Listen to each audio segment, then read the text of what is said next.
జిల్లా వారి జత 3049 అడుగుల దూరాన్ని లాగి మొదటి బహుమతిని కైవసం చేసుకున్నాయి. రెండవ బహుమతిని కోరెడ్డి కేశవరెడ్డి గారు పెద్దకొట్టాల నంద్యాల మండలం నంద్యాల జిల్లా సుంకి సురేందర్ రెడ్డి గారు ఏఎస్పీ గారు సాకేత్ రెడ్డి గారు సాయికారెడ్డి గారు ఉద్యోగనగర్ మండలం సూర్యాపేట జిల్లా తెలంగాణ రాష్ట్రం వారి జత 3010 అడుగుల 7 అంగుళముల దూరాన్ని లాగి రెండవ బహుమతిని కైవసం చేసుకున్నాయి.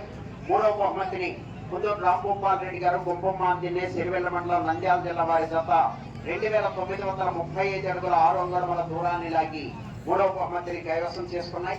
నాలుగవ బహుమతిని కేవీఎస్ బుల్స్ కొర్రా వెంకటేష్ యాదవ్ గారు మైదుకూరు టౌన్ కడప జిల్లా వారి జత 2802 అడుగుల దూరాన్ని లాగి నాలుగో బహుమతిని కైవసం చేసుకున్నాయి. ఐదో బహుమతిని ద్వారశ్రీ గురువురెడ్డి గారు YMR colony Proddatur town Kadapa జిల్లా కేవీఆర్ బుల్స్ కట్టం లక్ష్మణ్ కుమార్ గారు ఇరిమెట్ల రాజుపాలెం మండలం పల్నాడు జిల్లా వారి జత 2712 అడుగుల 2 అంగుళముల దూరాన్ని లాగి ఐదో బహుమతిని కైవసం చేసుకున్నాయి.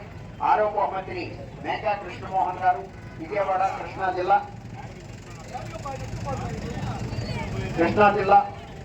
మక్కిల కోటేశ్వరరావు గారు టంగుటూరు మండలం ప్రకాశం జిల్లా వారి జత 2659 అడుగుల దూరాన్ని లాగి ఆరో బహుమతిని కైవసం చేసుకున్నాయి. ఏడవ బహుమతిని మేకా కృష్ణమోహన్ గారు విజయవాడ మక్కిల కోటేశ్వరరావు గారు టంగుటూరు వారి జత 2078 అడుగుల 9 అంగుళముల దూరాన్ని లాగి ఏడవ బహుమతిని కైవసం చేసుకున్నాయి. మిగిలినటువంటి 2 జతలకు కూడా కన్సలేషన్ బహుమతులు బహుకరించడం జరుగుతుంది. కొట్టే నాగిరెడ్డి గారు జిల్లాల వారికి అదేవిధంగా పిఆర్ మెమోరియల్ కొలగాం కృష్ణారెడ్డి గారికి కూడా 2 కన్సలేషన్ బహుమతులు దేవస్థానం దగ్గరకు వచ్చి అందరూ కూడా బహుమతులను స్వీకరించాలి.